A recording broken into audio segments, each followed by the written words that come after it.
Hello there. Welcome to a very special episode of Electric Sheep. It is our 388 subscriber special. Um, yeah, that's crazy. I can't believe how good we're doing. We had a huge boost of subscribers a little while ago. We never kept that momentum, but that was still pretty cool to get 50 subscribers in one day a little while back. And maybe we'll hit those numbers again. We'll never know. This is too long of an intro, though. So let's get to the story as we return to Grok the caveman and his adventures with something a little different in Mull, Father of Grok. Let's have a listen.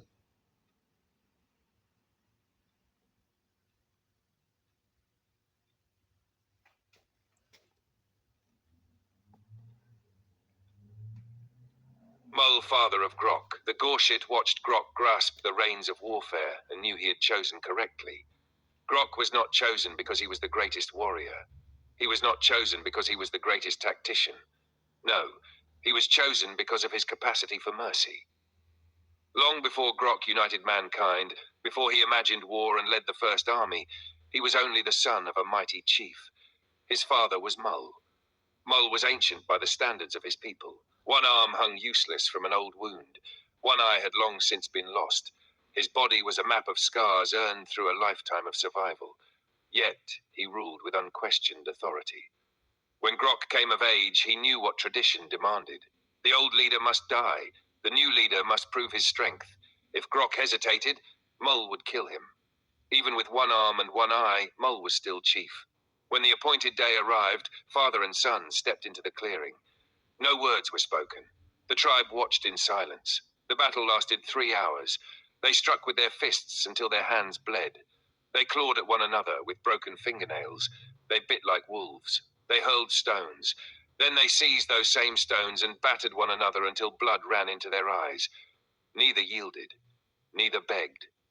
Finally, Grok caught Mull across the side of the head with a heavy stone. The old chief staggered. He fell. The tribe gasped. Grok lifted another great stone above his father's skull. Mull smiled. His son had won. His tribe would have a powerful leader. He closed his remaining eye and waited for the killing blow. Instead, the stone fell harmlessly to the ground. Grok stepped back, and in their ancient dialect he said what translated to, "I will not kill you." Mull's eye snapped open. Grok spoke softly. "Your knowledge is worth more than your death. Stay, teach us, hunt with us, grow old." For a heartbeat, the world stood still. Then Mull's face twisted into pure horror. Mercy. To him it was not kindness, it was weakness, it was insult. It was a disgusting corruption of tradition. With a roar unlike anything the tribe had ever heard, Mull launched himself at Grok.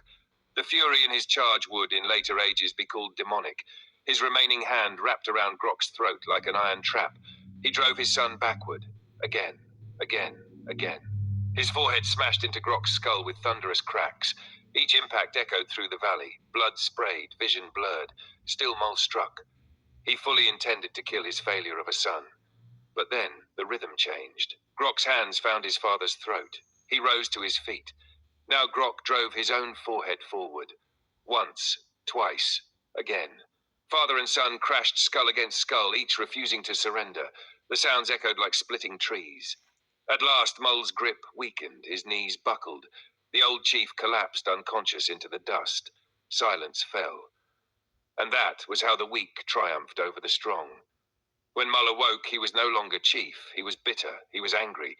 He believed his son had poisoned the traditions of their ancestors.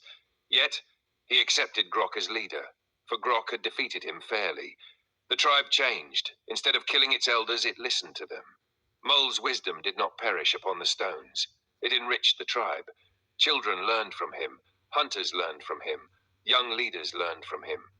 Grok carried that same mercy into every victory that followed. He imagined war before any enemy rose against him. He gathered his people into waves. When opposition finally came, the waves remained unbroken. Tribe after tribe joined them. Under Grok's rule, the culling ended. The weak no longer had to die simply because they were weak. The strong still hunted, the clever still crafted, the old still taught. Before Grok's natural lifespan had ended, he had conquered the tribes of man and united them beneath one great tribe. He believed it was his duty. He believed it was his gift to all mankind. The Gorshit watched this history unfold across thousands of years. At last, the alien spoke. I did not choose Grok because he was the strongest. I chose him because he spared the man who tried to kill him. I chose him because mercy stayed his hand. Only a warrior who could refuse victory through death could ever be trusted with the power to reclaim war itself. And because of mercy, Mull, Father of Grok, lived long enough to see a world his own traditions could never have imagined. Today had been good. Tomorrow would be better. Well,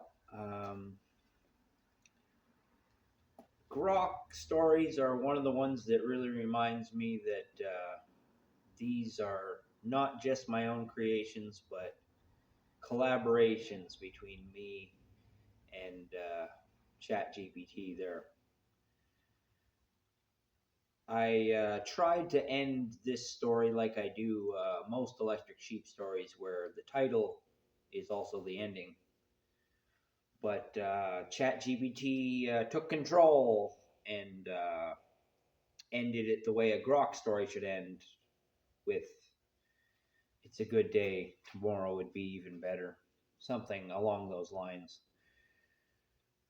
is how a Grok story ends.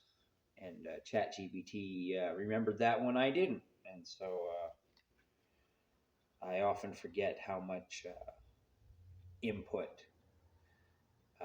is actually added, because it's not just grammar fixing or adding some creative, descriptive wording or something like that. But yeah, this is very different from all my other Grok stories. This is a prequel in a way to all the other Grok stories, because most most of the time we're having fun with Grok in the modern day, and this very much was not in the modern day. This was well, kind of an origin story for Grok there. Um, yeah.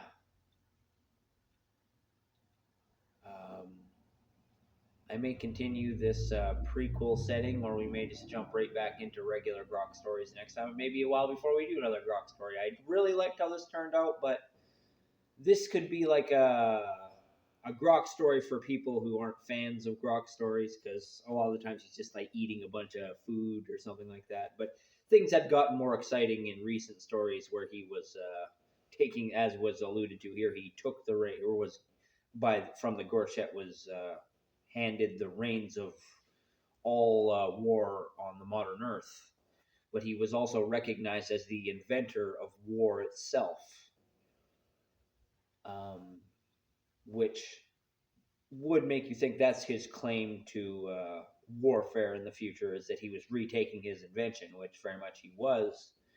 But this story alludes to the fact that the only reason why he was given the ultimate beyond human power in the modern day is because he was merciful, not because he was this great inventor of war.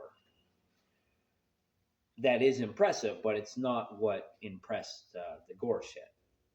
It was his capacity for mercy. Even though the Gorshette is endlessly interested in warriors, which might have been one of the reasons that he first looked at Grok, because, well, he's in the middle of a great fight, and the Gorshette might have wanted to look around all the circumstances for that fight and learn a little bit more about the culture. But we'll learn more about the Gorshette, and just as much as we'll learn more about Grok, whether we're exploring them in the future, in the past, or in the present. This story could kind of fit anywhere in the Grok. Like, you could just insert this at the beginning, you can insert it at the end, but it technically, I would say, because it refers to this day was good and tomorrow will be even better. It's a little vague what day that was referring to. If we were speaking of that, it was just rewording what was said about the day on War Pigs, it could be set on the same day as War Pigs, and the Gore Shed is just looking back at why he chose Grok after seeing what he did with the great power that he was handed in the modern day, very similar to how he was handed the responsibility of his father's life in his hands. And he seems in both cases to be making good choices, because even though he is a caveman, I don't want people thinking he's dumb. He's a very smart character, or at least in the context of his world. It's hard to write a smart character. I don't think I'm that smart, but I would like to make a character that makes wise choices in the context of having a lot of ceremonial and actual power. He is Grok, old father of war, but he is also just a caveman king in a sense that wanted to spread the idea that culling was wrong, that the weak and the strong can coexist. And I really like that idea. But I don't know. What do you think of this idea? When I say the tribes of man, I do not just want to refer to different tribes, but basically the different human races that existed. Because I understand that there was Neanderthals and there was a bunch of other human races that were more distinct than our modern split off of Homo sapiens. Because even now, a lot of modern peoples have remnants of Neanderthal DNA, and they try to think of all these complicated scenarios how that happened. And I just kind of like thinking of the idea that, well, they lived in the same kingdom. All the races of man lived together at one point in time, and so there was room for all sorts of crisscrossing, and that's how modern humans got their genetics, as it were. Sorry, I was standing too close to the camera. But yeah, this is very much not scientific. This is kind of based on fictional ideas of cavemen, but it's just fun. It's I just want to do Grok stories to have a lot of fun, so I don't want anybody thinking that I'm pushing this as like a scientific fact or anything like that. These are just fun caveman stories where he will be set in different timelines due to sci-fi shenanigans. And but he's also kind of a deep character who cares about humanity and sees modern humanity as his children, just as he has a duty to modern humanity. He felt he had a duty to ancient humanity to unite everybody, and I think that's a beautiful idea. Alrighty, I think I've yammered on long enough, and I think this story turned out really good. Feel free to leave any suggestions for future stories, Grok stories, or other electric sheep stories, or let me know what you think of this story. Like I say, I'd really appreciate any feedback. Um, yeah, I'm Captain Canada, Joseph Arthur Roszell. I want to thank you for watching. I want to wish you all luck in the world. I love you, and I want you to remember that suicide is never ever the answer. Peace out for now.